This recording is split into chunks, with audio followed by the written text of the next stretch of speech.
conférence de presse aujourd'hui, le membre du Comité national résistance et alternative qui est présent, et la camarade Edley qui peut assurer retransmission en direct. Et présent, il y a Corinne Camille, qui gagne par appel, et moi-même, vient de là.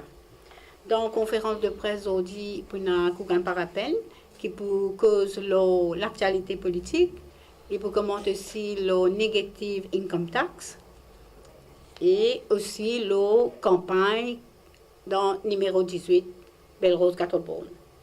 Dans exactement 70 jours pour une élection partielle dans Belle-Rose Catterbourne, et exactement 26 jours pour une nomination day. Et manière nous trouve que manière pays peut aller et toutes les affaires qui peuvent arriver, nous posons la question, est-ce que nous pouvons la partielle même ou bien pour aller vers une élection générale? Ça end et fini dans la semaine écoulée là, ça veut dire avant-hier, hier, nous avons fait une turbulence dans Air Mauritius qui nous trouve encore l'exemple manière pays, qui situation dans le pays là.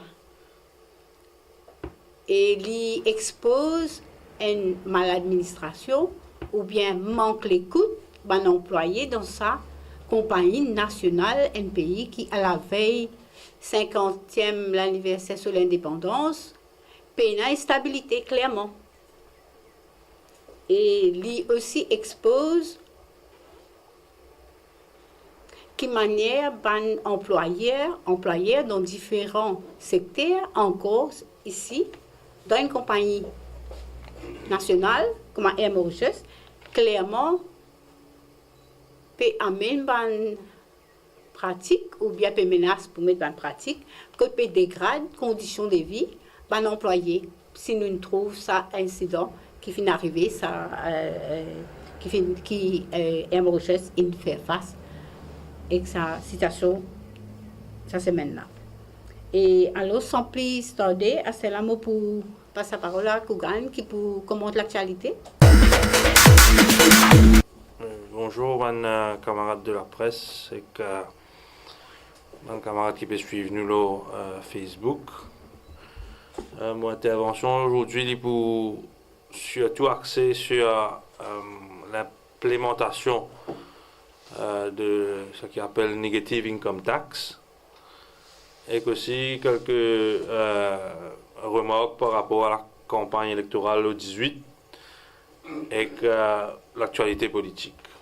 Mais le gros morceau dit sur le negative income tax parce qu'avec sa implémentation avancée, nous allons dire, du negative income tax, il y a encore une preuve, c'est bizarre, que ce gouvernement qui nous est là, c'est un gouvernement amateur et qui fait les choses au petit bonheur. Il y a un manque de rigueur flagrant dans l'implémentation d'un projet gouvernemental. Et que ça, manque de rigueur là, il montrait le manque de professionnalisme de Ban Ki-moon qui touche les plus hauts salaires dans l'État. Le manque de professionnalisme du ministère des Finances, mais surtout du ministre des Finances, qui n'a pas capable de respecter un calendrier. Mais au-delà de ce manque de professionnalisme là, sa décision par rapport à negative income tax là, il vient démontrer clairement et nettement qui Pravin Jagnat une marionnette, un lot qui est manipulé par l'élite économique de ce pays-là. Qui fait, nous peut dire ça, mais quand nous regardons la façon dont le minimum wage est traité et que la façon et peut-être l'empressement d'implémenter le negative income tax, c'est deux façons de faire complètement différentes. Et quand nous comprenons exactement de quoi il en retourne, là nous comprenons qu'il fait Pravin Jagnat une marionnette aux mains de l'élite économique mauricienne. Rappelons-nous que le minimum wage, qui promet en 2014, dans le manifeste électoral de l'Alliance Les Peuples, et qu'ils ont dit, 3 ans, presque 3 ans après qu'il soit gouvernement-là au pouvoir, le minimum wage se fait toujours attendre, alors qu'ils tiennent promesse électorale.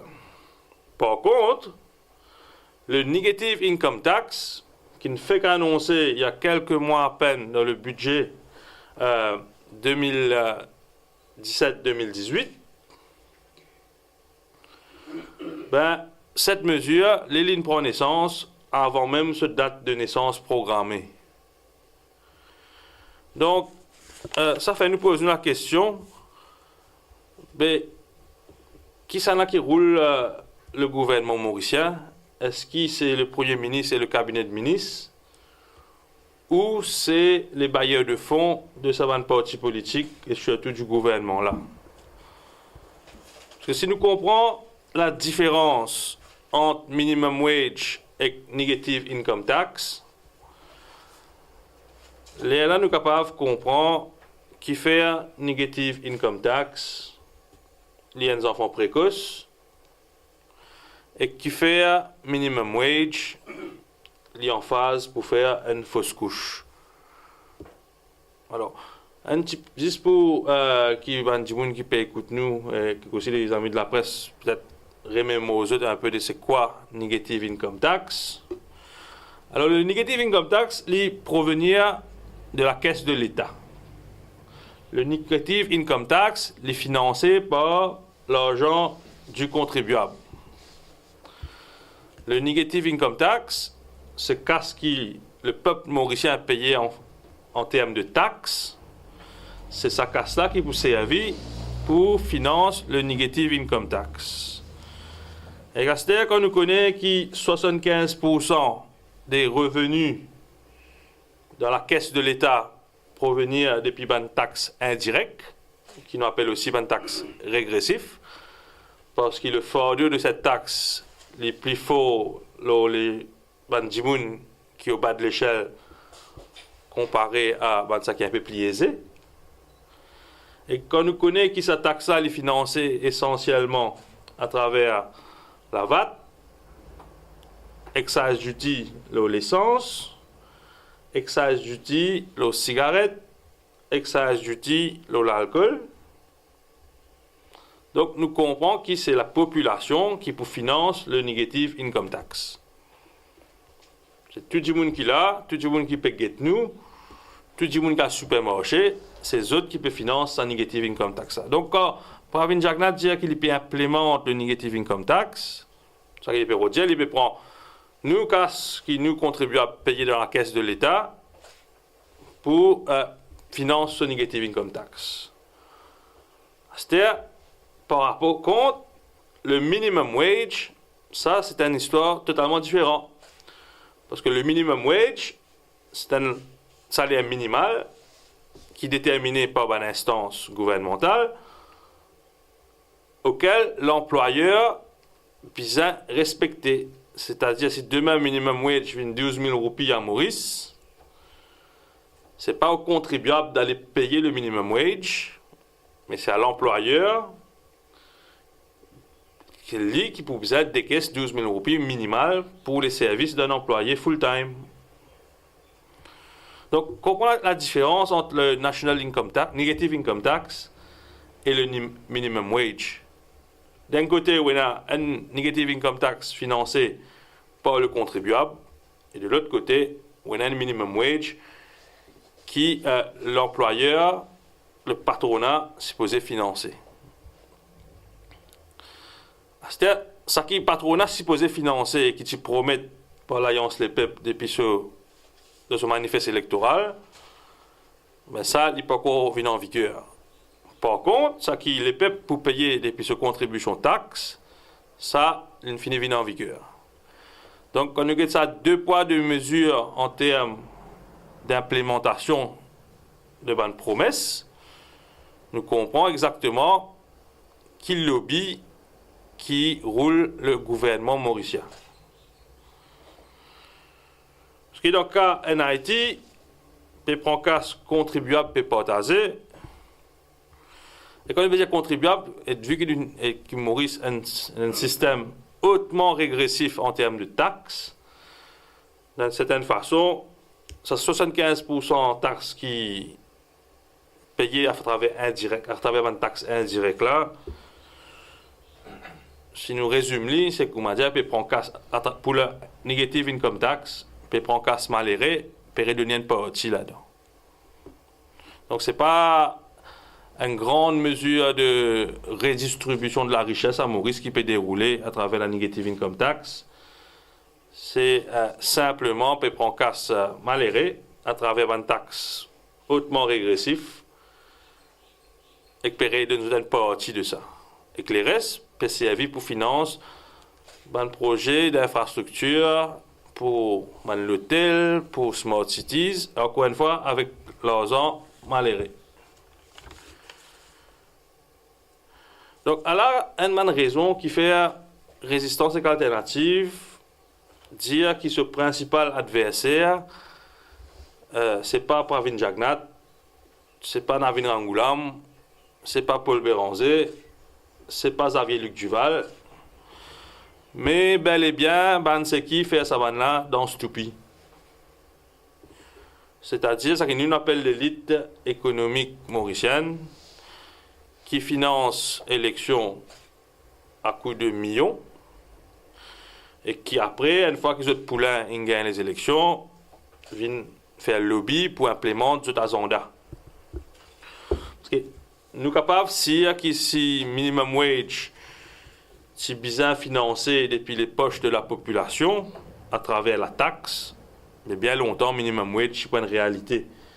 Qui fait minimum wage, pas une réalité, parce que minimum wage, est bien financé par l'employeur. Et l'employeur, il n'a aucun intérêt, il n'a aucune envie d'augmenter le salaire des Mauriciens. À cause de ça, pour, selon lui, diminuer sa profitabilité. Mais ça, c'est un autre débat qui pour bon jouer.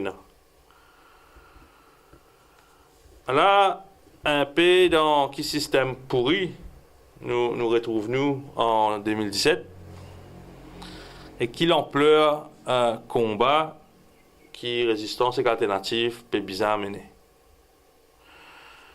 Et nous mettons une sérieuse mise en garde à l'élite économique. Si je crois que résistance et alternative pour accepter qu'il y a une partie minimum wage financée par la negative income tax. Explique-moi. Il y a une bribe d'informations qui peut circuler dans la presse, comme quoi, pour implémenter le negative income tax avant, c'est-à-dire si un dimoun peut gagner, disons, 6 000 roupies, pour implémenter le negative income tax avant, c'est-à-dire qu'il pour gagner une compensation de, disons, 1 000 roupies, qui pour financer avec l'argent du contribuable, pour faire ce salaire passe de 6 000 à 7 000, avec un subside de l'État, et que là, la différence entre le minimum wage qu'il peut implémenter et que ça salaire subsidié là, c'est sa différence là que le patronat pouvait financer. Oh, c'est une réflexion, un argument totalement pas de la route, à cause qui fait mettre minimum wage mettait pour qui bandimoun qui travaille dur, mais souvent dans un métier pas excessivement qualifié, mais pour qui ça bandimoun capable d'un salaire décent et non pas être exploité par la force patronale. Mais à Maurice, le patronat, il tout le temps fait preuve d'ingéniosité quand il y avait une mesure en faveur de la population qui passait. Et à travers sa negative income tax, il peut paraître que c'est ça cette réponse au minimum wage. C'est-à-dire, probablement, je peux augmenter la paye, je peux obliger à augmenter la paye par rapport à la législation gouvernementale. Mais je peux faire toutes sortes de qualités acoustiques pour que l'État, nous les contribuables, finance une partie de sa augmentation la paye qui minimum wage pour mener là. Et que ça est totalement inacceptable. Et il y a contre tout un principe de base de l'économie. Et ce qui est aussi capable de dire lors de sa introduction de la negative income tax, c'est qu'il a l'impression que l'empressement pour implémenter sa mesure-là il émane depuis une volonté de réinstaurer un feel-good factor à Maurice. C'est-à-dire, nous avons l'impression que les grandes manœuvres politiques enclenchées et qui, dans sa perspective, que la negative income tax sur implémentation accélérée là, vous pensez on n'est pas totalement dans le feu si nous disons que les élections générales, il y a une possibilité qu'il y ait une élection générale anticipée. Voilà un peu ce que tu peux dire au negative income tax. Par rapport à l'actualité politique et l'actualité de la campagne au numéro 18, Résistance et Alternative qui lance sa campagne vendredi dernier, le 29 septembre, à Belle-Rose, à travers un congrès nocturne. Il y a un succès avec la participation de habitants de Belle-Rose, des membres de Résistance et Alternative, et aussi de artistes engagés en la personne de Éric Triton et Richard Beaujean. Nous avons envie de faire un remerciement spécial à les habitants de la région, mais spécifiquement à Banzen de Belle-Rose, pour votre support et votre engagement à côté de Résistance et Alternative pour sa partielle-là et en général. Après succès à l'événement-là, Résistance et Alternative pour organiser une réunion nocturne similaire, c'est-à-dire chez l'habitant, dans toute bonne région de la circonscription. La raison étant que c'est notre pensée, d'après nous, ce que nous trouvons sur le terrain, que c'est la meilleure façon pour faire tenir la voix du changement et pour présenter à un habitant de la circonscription numéro 18 vision résistance et alternative, une vision alternative pour une société. Toujours au chapitre des élections partielles au numéro 18, avec le nombre grandissant de candidats et candidates à cette élection partielle,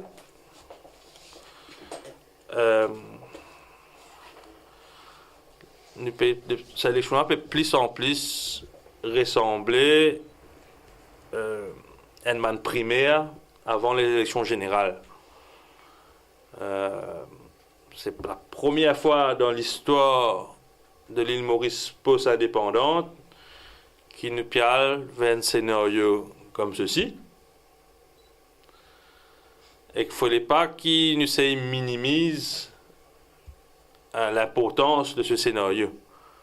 C'est-à-dire, pour la première fois depuis l'indépendance, à une ou deux exceptions près, nous pouvons gagner un scénario, un schéma, que chaque parti politique il prend la décision pour y affronter l'électorat seul. Et que ça, à ma connaissance, nous n'avons pas gagné dans l'ampleur là, jamais auparavant.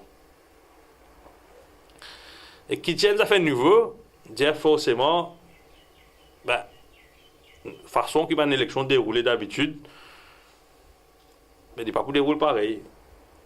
Qui dit un setup nouveau, dit aussi probablement des résultats complètement différents à laquelle nous habitués.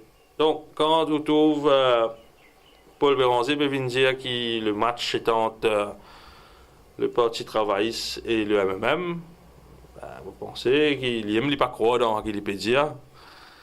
C'est juste une rhétorique de campagne qui est habitué à utiliser.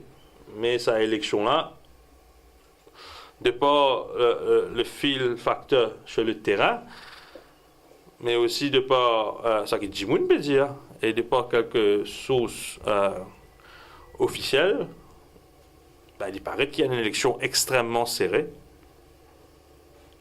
Et c'est une élection qui aussi, malgré que Jimoun peut dire une élection partielle sans l'importance, il y a une élection qui nous l'est ou pas, peut venir redéfinir la carte politique à Maurice pour les années à venir et peut-être pour les dizaines d'années à venir aussi, qui sait. Parce que le 18 décembre, le jour des résultats de l'élection partielle au numéro 18, chacun pour connaître exactement qui y vaut sur l'échiquier politique et que nous pensons pour une surprise, une grosse surprise même. Parce que Résistance Alternative a tout raison pour croire qu'ils sont candidats pour faire un très bon score et qu'il est pour élu le 18 décembre 2017. Et pour terminer, un bref commentaire au Reform Party, pas sur le congrès de hier soir, mais ce qui précède le congrès. Résistance Alternative qui fait une requête spécifique et générale, enfin une requête particulièrement tout le parti politique qui est impliqué et qui peut impliquer dans la campagne électorale au numéro 18 pour qu'ils se passent à lire la circonscription. Parce qu'il n'est pas plaisant si un habitant de la circonscription qui rentre chez Cotou ou tout cas a été sauvagerie, il passait pendant ou absence et qu'il ne placode pas tout. Mais il paraît que la requête de Résistance Alternative tombe dans les bonnes oreilles chez Reform Party. Parce que ça qu'ils veulent faire en amont de autres congrès, pour nous, c'est inacceptable. Surtout nous en 2017. Nous pouvons croire, de toute façon, nous pouvons agir, c'est nous pouvons gagner l'impression qu'ils nous retournent dans les années 70. Je ne prends toute la fiche congrès et je ne placard ça là, tout colonne CEB, le Mirail Jimoun, la boutique partout. Et qu'alors qu'ils peuvent venir prendre l'alternance, comment ça s'appelle, le changement, le renouveau, mais est-ce que ça c'est acceptable et il est frustrant quand on trouve un zen, surtout agir de la sorte. À cause de ne pas en aucune façon projeter une image d'avenir et de modernité pour l'île Maurice, quoi. Donc, je fais un appel qu'ils n'ont pas faire ça et qui nous connaissent dans beaucoup de cas, mais c'est évident dans une façon qui n'est pas pour polluer et de salir le paysage de la ville. Et ce qui est plus encore énervant là-dedans, c'est qu'ils ont choisi un quartier populaire pour agir de sa façon sauvage. Alors qu'ils veulent dans un quartier un peu plus huppé, là-bas le comportement est différent. Donc, encore une fois, pourquoi deux poids, deux mesures qui fait dans les quartiers populaires, je croise de PMI pour s'allier partout. Et que les habitants ne sont vraiment pas contents de ce qui est passé en amont de ce congrès. Hein. Ça, c'était par rapport à la partielle. Sinon, par rapport à combat dans laquelle Résistance et Alternative engagée à côté le collectif Arrête Cocaïne la Place, AKNL, nous invite le public à travers la presse pour un événement ce dimanche sur la plage de Pomponnet toujours. La plage de Pomponnet nous rappelle qu'il est menacé par Pelangé Resorts, qui a le projet de faire construire des villas et de l'hôtel là à la place publique là. Donc nous faisons un appel à tous les Mauriciens, mais surtout la jeunesse, pour être présents dimanche à partir de 2h pour le collectif AKNL, il appelle Beach Reconnection. Si je ne me pas trompé, c'est la 6e édition. Et que le combat pour garder la plage Pomponnet dans le domaine public, pour qu'il y ait accessible à nous, pour nos enfants et pour les futures générations, il y a encore peut continuer. Et que la présence de tout le monde qui pensait que la plage publique, bizarre reste la plage publique pour que les Mauriciens capables faire sortir à la mer et profite de la plage publique dans le futur. Si je pensais, votre présence ce dimanche à partir de 14h à Pomponnet est extrêmement important. Et pourquoi on a fini de ce que je suis là pour dire. Et aussi la question de la presse, pas hésiter.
Faire confiance à ce point-là, dire qu'il faut élire le 17. Quel élément qui donne la confiance pour dire qu'il faut élire le 17? C'est par rapport à plusieurs facteurs. Il y a un facteur de ce qui nous ressentit sur le terrain comparé à 2014. En 2014, beaucoup d'habitants de la ville et de la circonscription numéro 18 qui expriment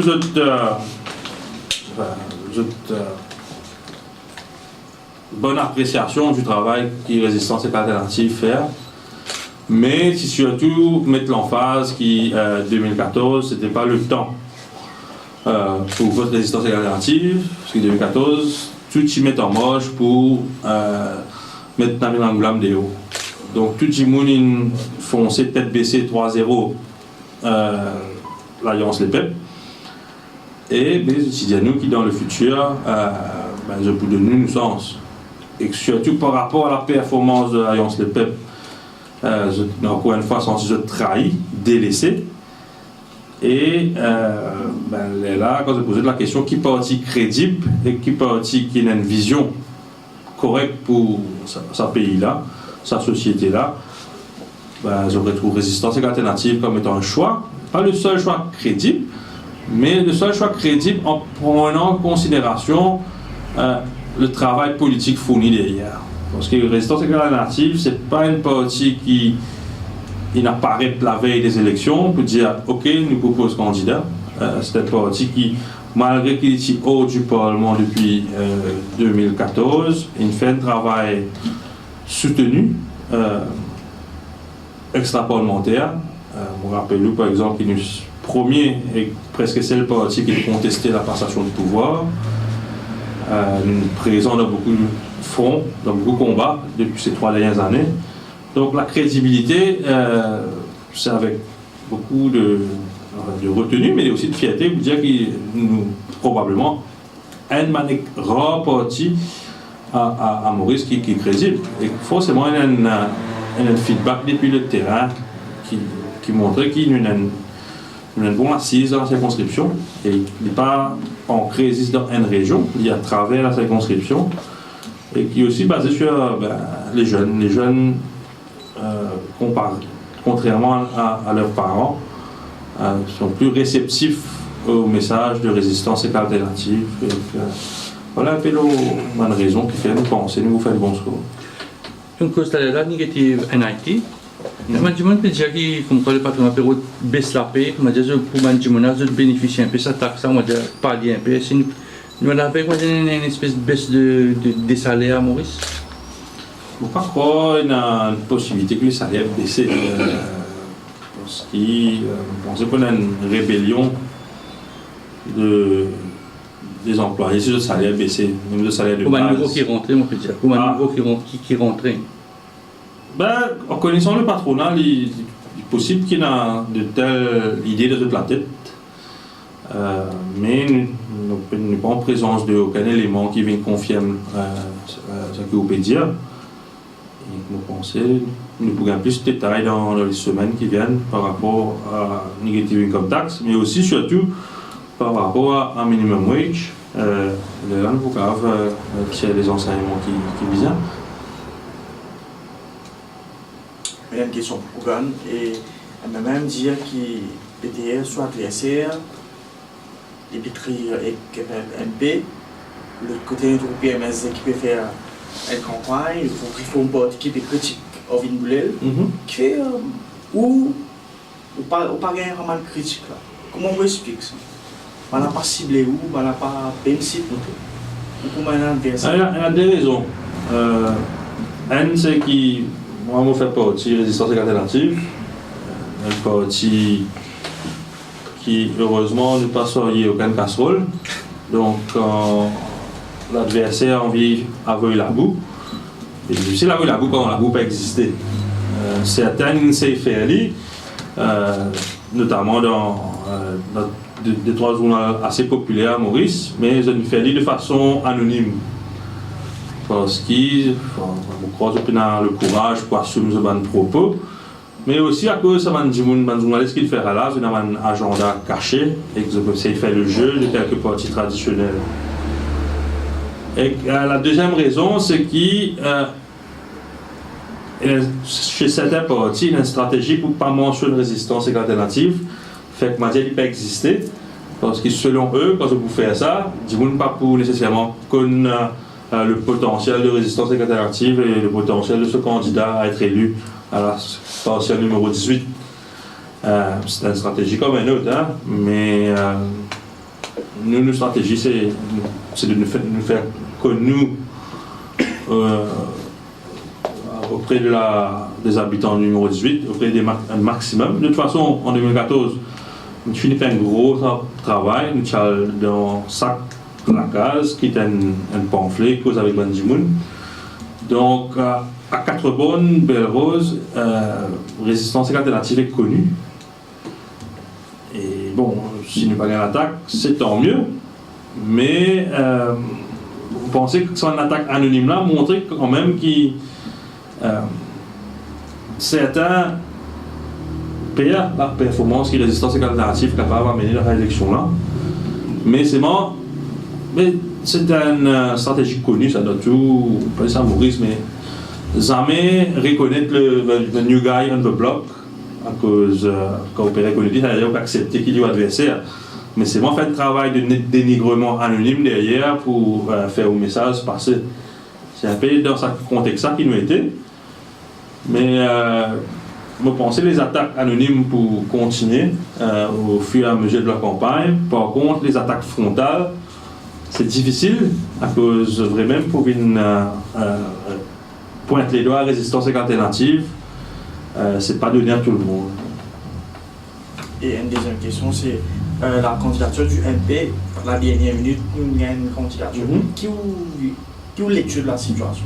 Mais je pensais que ce n'est pas la dernière candidature, pour peut-être quelques-uns encore. Mais il fait partie d'une automatique, ça me pensait. Je pensais que quand il y a 3 partis, il annonce le candidat, ou une 4e parti qui dit si 3 partis peuvent la guerre en deux, nous avons un sens, là, nous poser. Là, quand il y a 4, il y a une 5e qui dit il y a 4 partis, nous avons un sens, là, il y a une 5e. Là, quand il y a 5, c'est plus aller, plus voter, plus faner. Mais aussi pour le MP, c'est extrêmement important, je pense qu'ils veulent mettre un candidat. Sinon, je risqué aux oubliettes et ne pas faire partie d'aucune négociation de parti traditionnel. Et là, pour maintenir le fait que MP c'est un parti traditionnel, Tania Diol, c'est l'arbre qui cache la forêt, je pense, pour le MP. Je finis de mettre un calendrier pour une réunion chez l'habitant. Je finis tous les 2 semaines, tous les 3 jours. Je pense qu'initialement, nous pouvons un rythme par semaine, mais qu'une fois que le Nomination Day est lancé, là, forcément, l'intensité de la campagne peut augmenter. Et pour une réunion, pour pas croire pour une réunion quotidienne, mais 3-4 réunions par semaine, totalement concevable. Mais là, nous finissons d'identifier la prochaine région que nous pouvons faire de prochaine réunion. Et là, nous pouvons labourer le terrain là-bas. Enfin, labourer le terrain, comme je disais, c'est faire il y a une conversation avec eux. Et une fois que nous sommes satisfaits de la mobilisation sur le terrain, nous pouvons faire une réunion là-bas. Tout pour accord que ce sera avant le Nomination Day. Donc, la stratégie, c'est un coup de banque de faire un grand meeting. Oui, mais je pensais que les grands meetings, point partiel, n'est pas nécessairement d'actualité.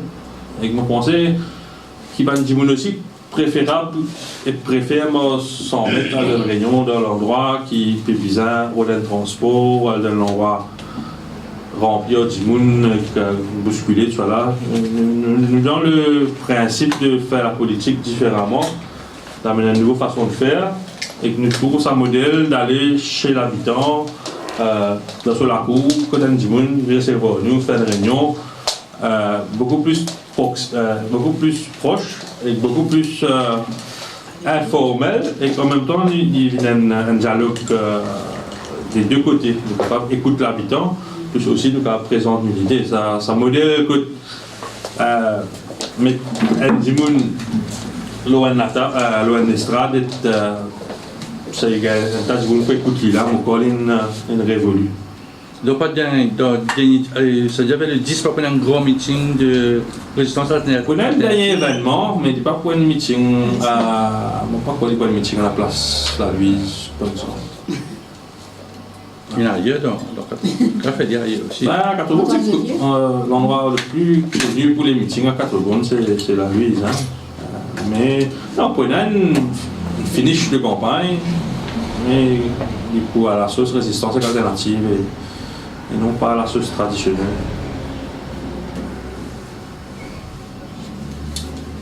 Je donne un commentaire sur le licenciement de ban pilote, qui est fait, et même des pédiatres qui déposent un pilote là dans aujourd'hui. Un commentaire par rapport à ça? Là, le commentaire, qui est pilote, qui est travailleur étranger, c'est le même traitement. Si vous osez questionner la façon de faire du gouvernement, si vous osez mettre en cause les conditions de travail qui sont implémentées là-haut, le gouvernement est sans pitié. Et que ça, il me pensait symptomatique de l'état de nos sociétés.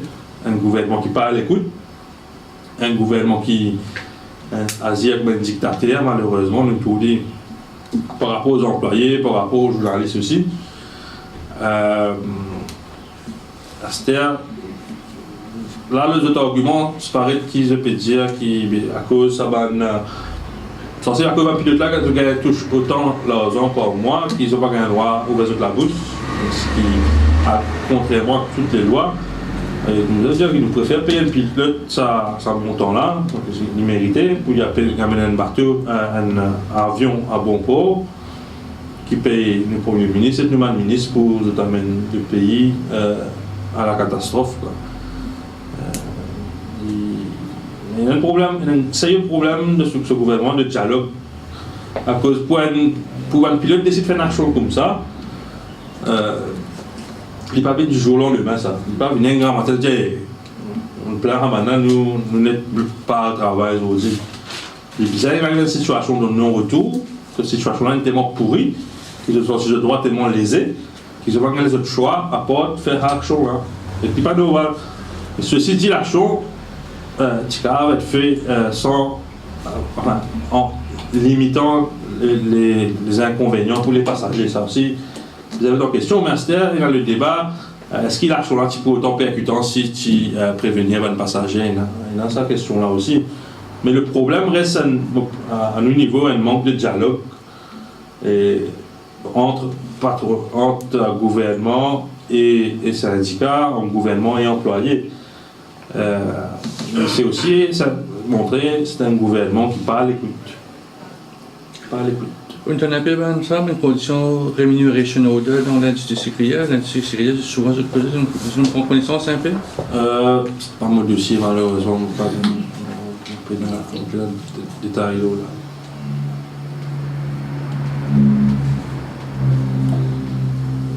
Ok.